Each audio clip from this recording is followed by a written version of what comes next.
One of the greatest obstacles to crafting health and wellness is identifying and controlling inflammation. It's at the core of all complex and chronic diseases, and it's the driving mechanism that underlies the most common symptoms that people like you struggle to overcome. Join us as we explore cutting-edge science and research to give you the information and tools you need to create the quality of life you want and deserve. And now, here is the host of Inflammation Nation, Dr. Stephen Noseworthy. Hey there, welcome back. We're in episode 81, still talking about obstacles to weight loss. And today's episode is probably going to bleed over into the next one as well, because it's a big topic and it's about gut health and your microbiome in the context of inflammatory drivers of difficult weight loss. And, it's every once in a while important to go back and remind ourselves of the big picture. Why are we even talking about these things? And certainly, fixing an unhealthy gut is important in and of itself. Who wants that? And certainly who wants all the consequences that can come from having, say, an infected, inflamed, and perhaps leaky gut. But today we're going to be talking about dysbiosis or dysbiotic overgrowth. And why don't we start just by, maybe defining a couple of terms. We'll do that a couple of times as we go through the episode today. And the first one is to talk about the word dysbiosis. It just means abnormal biotic environment. And biotics referring to, say, the balance of good as well as bad and perhaps even neutral bacteria in your gut. And we quite often use the word dysbiosis and infection interchangeably. And I guess technically they're a little bit different, but I think most of us these days are kind of using them as synonyms. Now, we could define an infection as something like getting something you should never have, like it shouldn't be there and now you have it, kind of like the flu or a cold or something like that. But with the gut's a little bit different, because in your gut you have things that are there all the time, even in healthy guts. And we'll come back to this point a couple of different instances. But you have things in your gut that, given an opportunity, will overgrow and become imbalanced and start to change how your gut is behaving.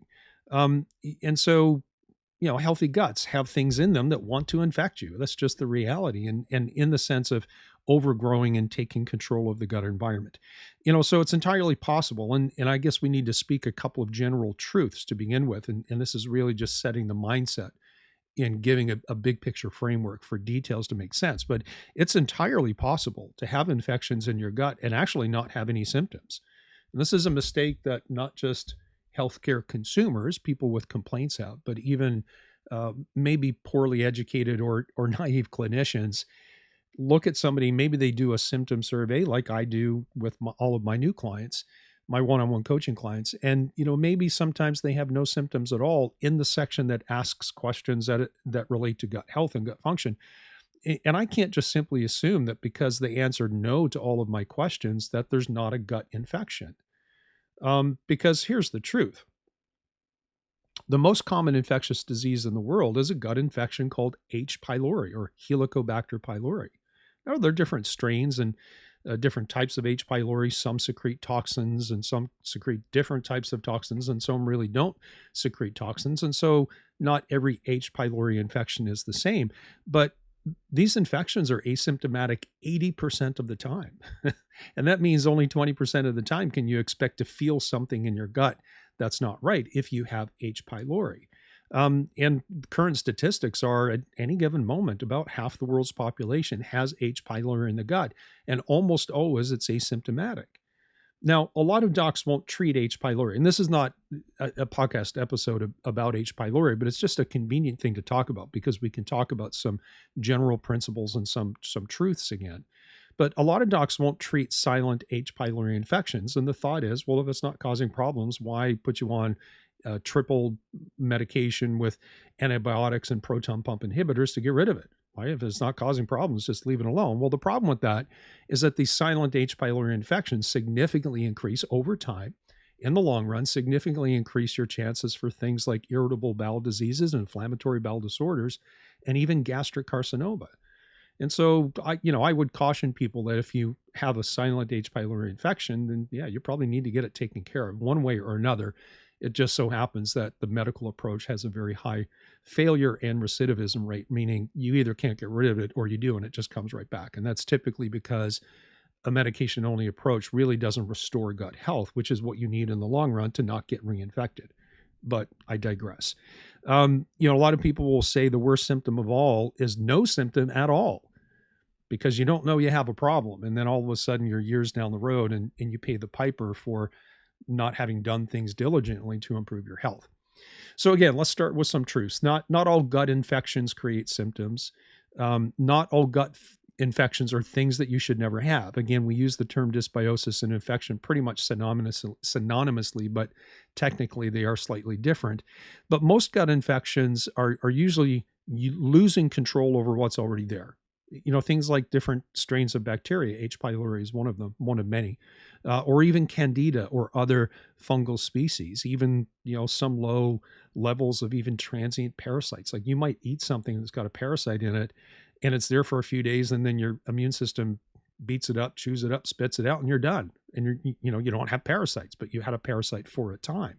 So your gut system, your gut environment is very dynamic, it's very labile in different respects of using that word.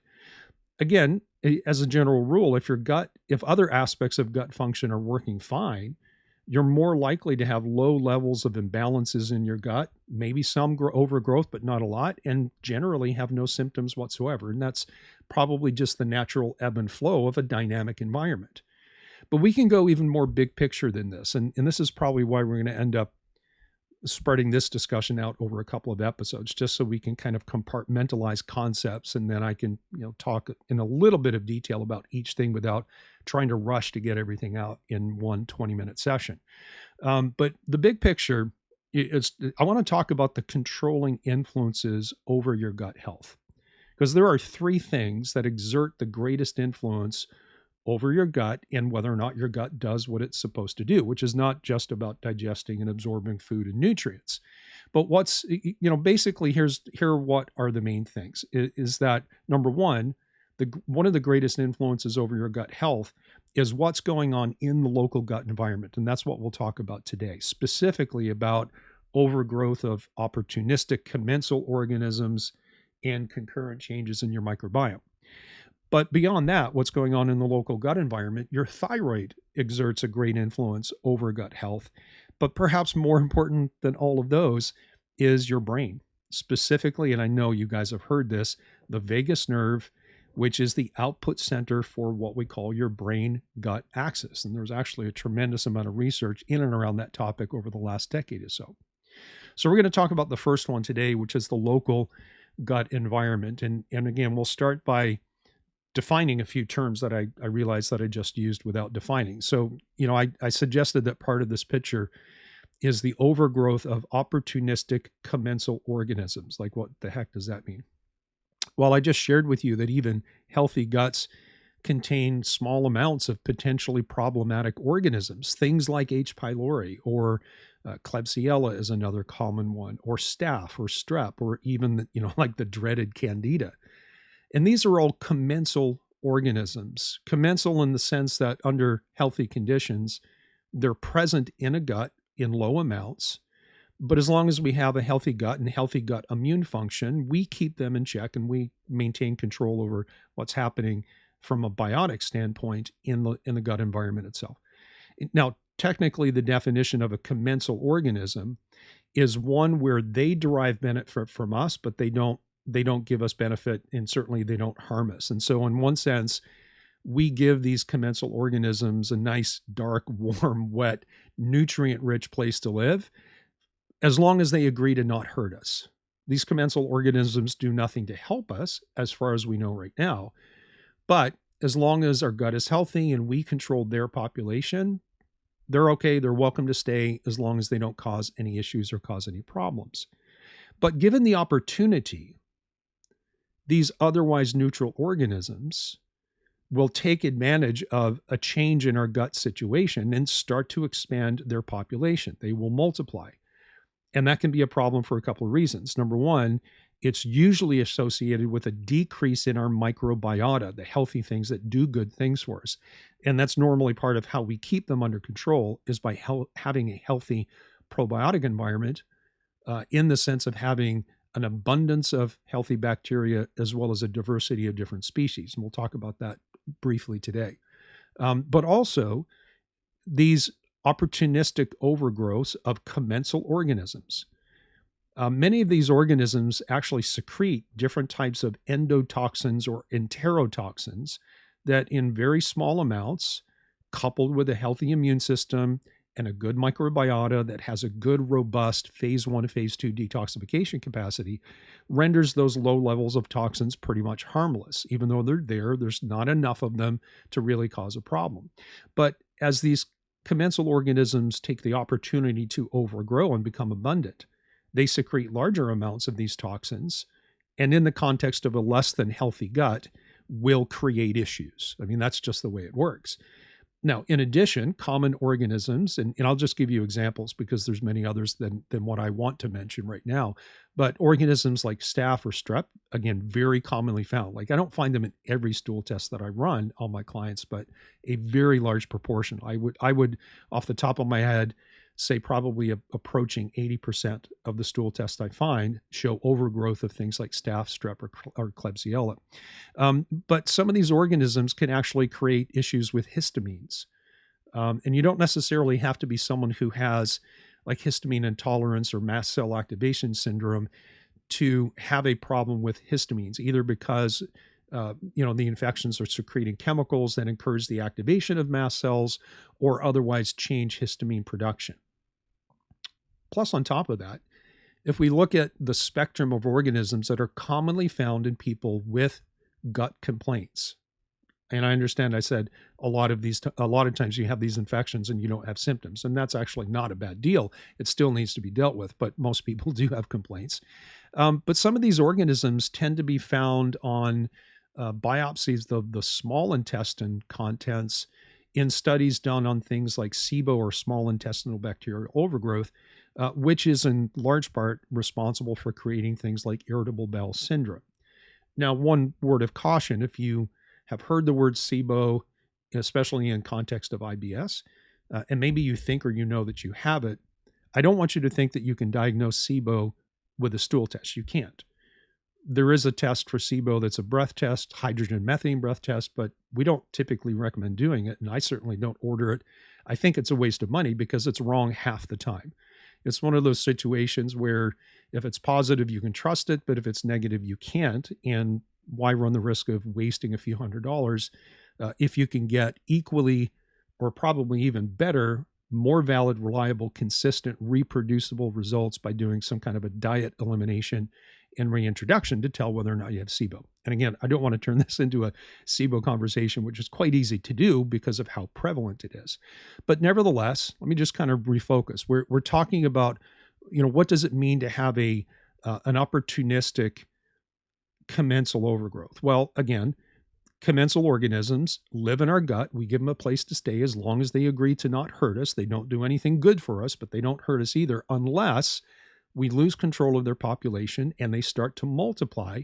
And as they become more abundant, they tip the balance between, say, good and bad, and in many cases secrete different types of compounds and toxins that do bad things. And this is where a lot of the symptoms do come from when we have someone with a symptomatic gut infection. So, it's bad enough to have an overgrowth of things that normally don't hurt us, and all of a sudden now they're complicating matters in the gut. But if that's paired with a change in our probiotic environment, then we really start to run into problems because, again, naturally, having abundant and diverse microbiome, I should say technically microbiota, the good, healthy portion of your microbiome, that is how we keep the potentially unfriendly, problematic population under control, basically doing what we want, which is nothing.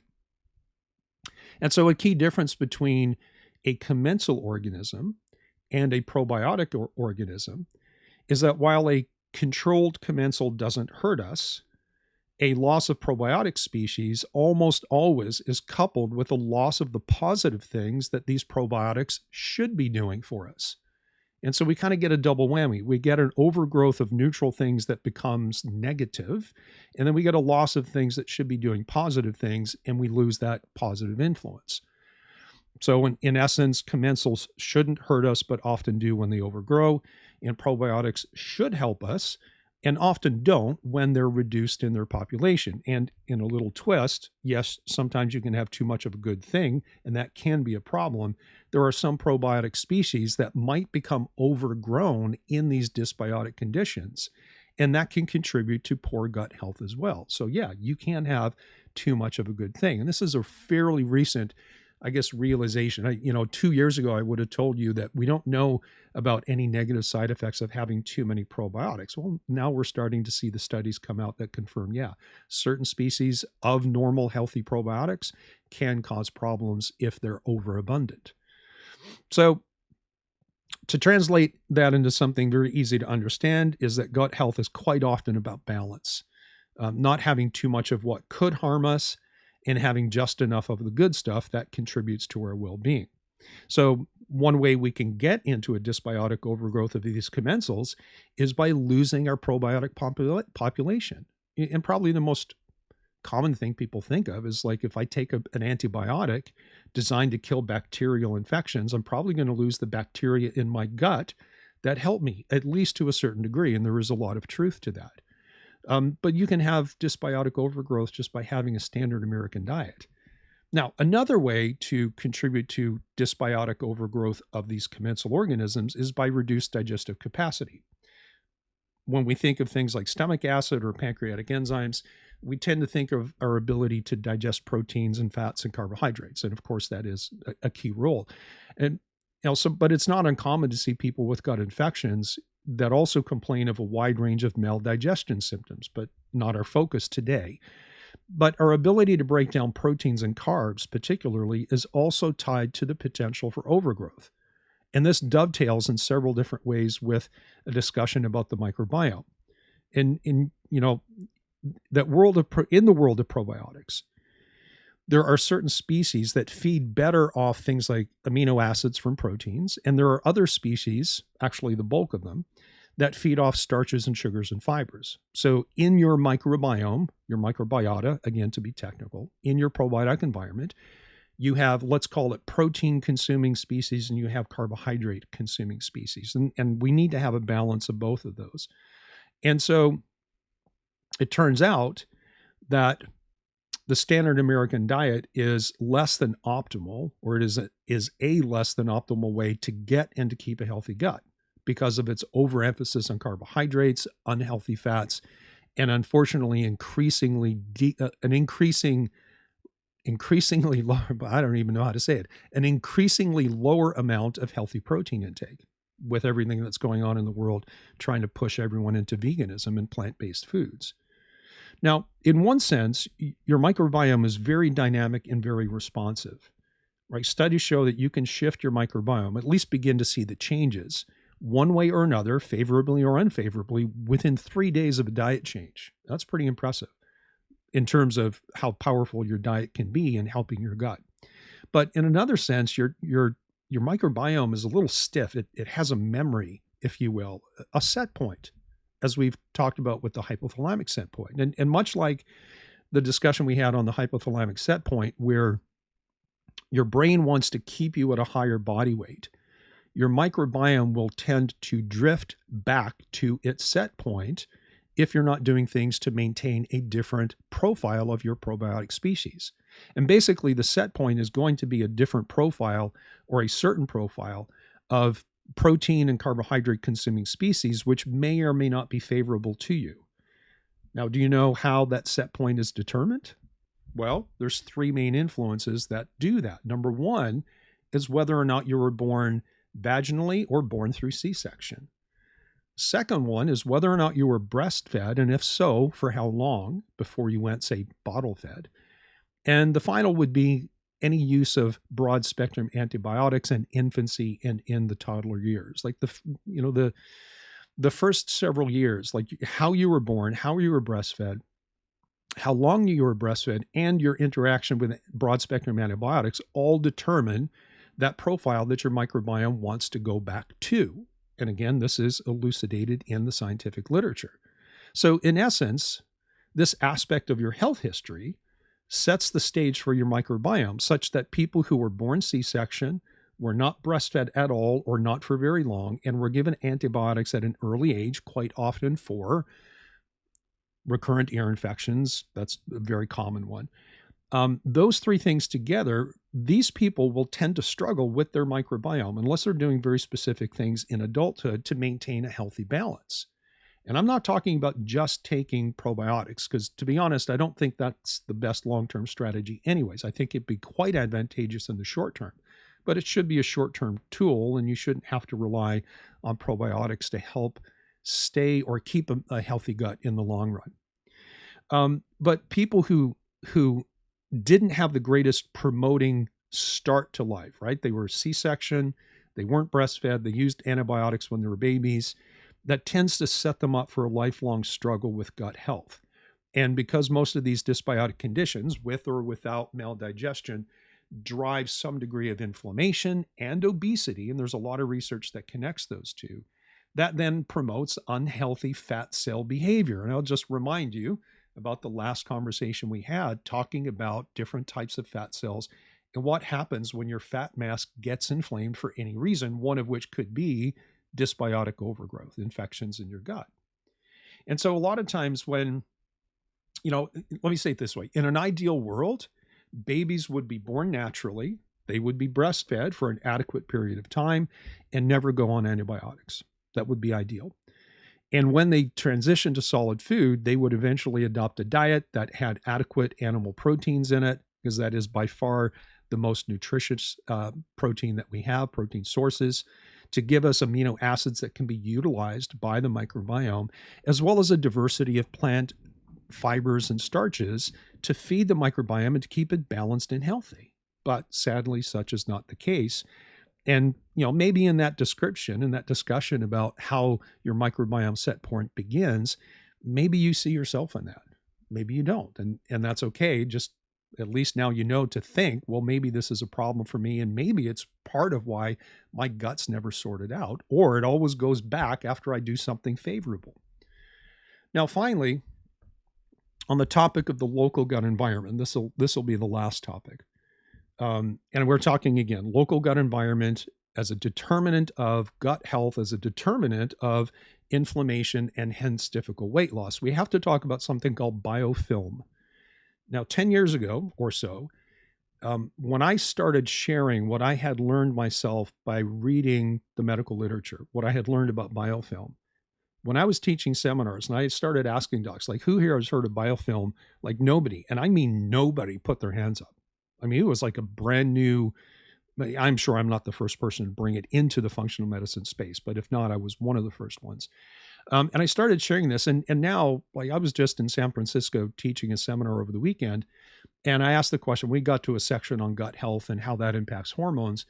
And I asked the question, who here has heard of biofilm? And about half of the group, and there's about 45 docs there, about half the group put their hands up. And that's way better than 10 years ago, but still it's not I mean, I'm looking for the point where I ask the question and everyone's like, yeah, we all know about it. We all know how to deal with it. So let's move on to something else. That's the point that I'm looking for, but it'll take a while for us to get there. So let me explain what biofilm is. First of all, it occurs in nature. I mean, if you're out hiking in the woods and you come across a stream and you see all that green, shiny stuff on the rocks or maybe on the top of the water, that's biofilm. In fact, the first scientists to discover biofilm was in the field of dental research. In fact, dental plaque is biofilm. So it happens in nature outside. It happens inside our body just kind of as a natural course. But as it relates to the gut, what ends up happening is, these commensal organisms are in your gut and they can attach themselves to the intestinal lining, like the wall of your intestine. And quite literally, and this gets a little bit freaky and like science fiction-y, they send out these chemical invitations to other organisms to come join them. And so we get a congregation of different species, bacteria, and so on, all kind of connected together in one spot, colluding to protect themselves. And in essence, what they do is they collude together to secrete this gooey polysaccharide matrix called biofilm, in which they live. And the advantage to them is that they're able to evade detection by your own immune system. So it's a survival mechanism for them, but it also protects them against things like antibiotics. And this is one of the reasons why we have antibiotic resistant strains, part of it is because of this biofilm formation and phenomena. Now, statistically, and the numbers vary just depending on which papers you read, eventually I'm sure we'll get to kind of an average and a consensus, but I've read papers anywhere from 40 to 80% of gut infections involve biofilm formation. And unfortunately, while we might have a lab that can do biofilm assessment for things like fluid drawn off, like in a swollen knee, for example, we don't have a lab yet that will look at a stool sample and tell us if there's biofilm in the stool. So we have limited testing. And it's one of those frustrating things for me as a clinician where we see all this research about this thing, but there's no way to test for it. So we just have to go with the statistics and the probability. We just better assume if someone has a commensal overgrowth and a dysbiotic infection, then let's just assume biofilm is part of that scenario. And why is it important? Because you'll never get rid of the infection until you dissolve or break open the biofilm. Now, antibiotics can do that, but the studies show that you have to prescribe them in doses that are 1,000 times what you would normally take to get rid of a bacterial infection with a cough or a chest infection. And so that's not going to work. No one's going to prescribe antibiotics at that strength. And, the impact on your microbiome is going to be untenable at that point. So what we're left with is natural medicine, and it's great. And again, this is not just to talk about biofilm, and I'm thinking I might have to do a mini series just on biofilm itself, just because there's so much more research now than there was 10 years ago. But nevertheless, there's no shortage of specific enzymes or other herbal compounds that can break down the biofilm so that we can get access to the critters that are causing the infection and the ones that are difficult to get rid of. And that's all part of having not only just a good diagnostic approach to figure out, are you infected, and if so, with what, and how does that translate into your individual experience, but also to have strategies not just to support digestion, but to break open biofilm to get rid of the infection so that they stay gone. So not only does biofilm prevent us from seeing and dealing with the gut infections, the biofilm itself, and this is fairly recent, in terms of research and literature, the biofilm itself acts as a single living organism that, you guessed it, promotes more inflammation. And so if you are someone who struggles with weight loss and calorie restriction and exercise hasn't done it, and maybe you've checked your thyroid, maybe you've checked your adrenals, and maybe you've made some changes and stabilized your insulin and your blood sugar, but you haven't thought to look at your gut because maybe you don't have any gut symptoms. And maybe you don't have symptoms because you literally have an asymptomatic dysbiotic overgrowth, but you still have a dysbiotic overgrowth. Or maybe you don't have symptoms because you've kind of modeled your diet and your lifestyle around your gut so you don't do the things that would trigger symptoms. So that's very common as well. So knowing if you're infected is a big deal. Don't rely on symptoms or the absence thereof. And the best thing is, ideally to work with someone who can order proper lab testing for you from a lab that specializes in stool testing for this purpose. Unfortunately, the tests that you'll get through the medical community, through standard labs like Quest and LabCorp, they usually will only order 4 or 5 organisms that are known to cause like acute diarrhea. And if you don't have those, they're like, well, no, you have no infections. Well, that's not true. All they can say is you don't have the things that they tested for. They can't say you're not infected because they only tested for 5 things, but there are dozens, if not hundreds of things that can cause this dysbiosis. And unless you have the proper testing, you're not going to find it. And in that sense, and I'll just throw out a couple of lab names and test names that I would consider to kind of be at the top of their game. There's a lot of labs out there that are happy to take your money and create some kind of a report, but technology has changed a lot in the last decade for sure. So the 2 labs that I tend to prefer, one is Genova Diagnostics. They've been around. They're probably the largest. No, they are the largest functional medicine testing group in the world, and they have an international presence. And they have a test called GI-Effects, EFFECTS, GI-Effects, which I will typically use if I don't have access to my preference. And my preference is a test called the GI Map from a lab called Diagnostic Solutions Lab. And the GI Map, I like it because it's everybody knows what this is now. It's a PCR-based test, especially with coronavirus and all the molecular testing that's going on. Basically, it uses the same technology that they use to track viral loads in, say, people with hepatitis, or to see whether or not you've been exposed to coronavirus. And so literally it's looking for DNA. And when you find it, you know that the organism is there. And it's a lot more sensitive than a lab tech looking through a microscope onto a stool sample to see if there's anything wiggling around there. Maybe I didn't need to describe it that way, but in essence, that's pretty much what they do. And obviously, once you know that you're infected, you can either try to do stuff yourself, figure it out on your own, or go work with someone. Not all stool or gut infections are created equal in the sense of what works for one person doesn't always work for somebody else. And so ideally you'd want something that's personalized. So listen, every once in a while I'll toot my own horn and promote my own work. I'd be happy if you want to reach out and talk to me and see if working together one-on-one would make sense. That's just as easy as reaching out. You can do it through my website. You can send an email to podcast@drnoseworthy.com. Or you just go to my website, drnoseworthy.com. There's a contact form there. Or if you're the type that kind of likes to do things on your own, then you might want to check out the 5-step gut protocol that I created a couple of months ago. You can find it on my website. Just go to the main page, look up the top menu on the right-hand side. It says DIY or do-it-yourself courses. Click on that. And you'll see the courses that I've created for people who just want to spend a little bit of money, but kind of use a lot of self-direction. And these programs are actually very information intensive. I mean, you think maybe I put a lot of information in this podcast? Wait until you see my online programs.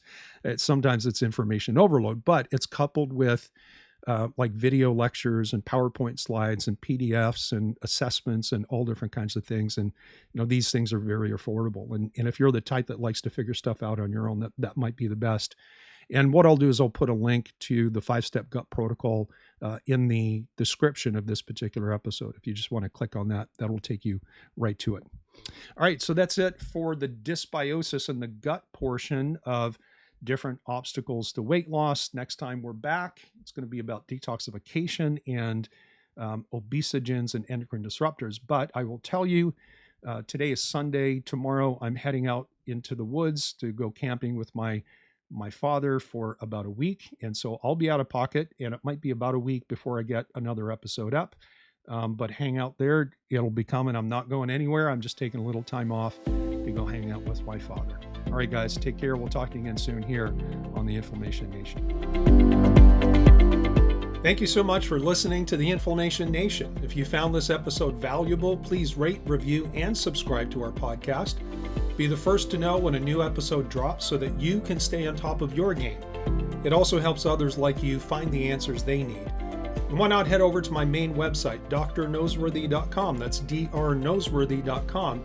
to explore my personalized functional medicine coaching programs, submit a question to the podcast, maybe take a quiz, or even reach out to me using the contact form that you can find there. We'll see you next time.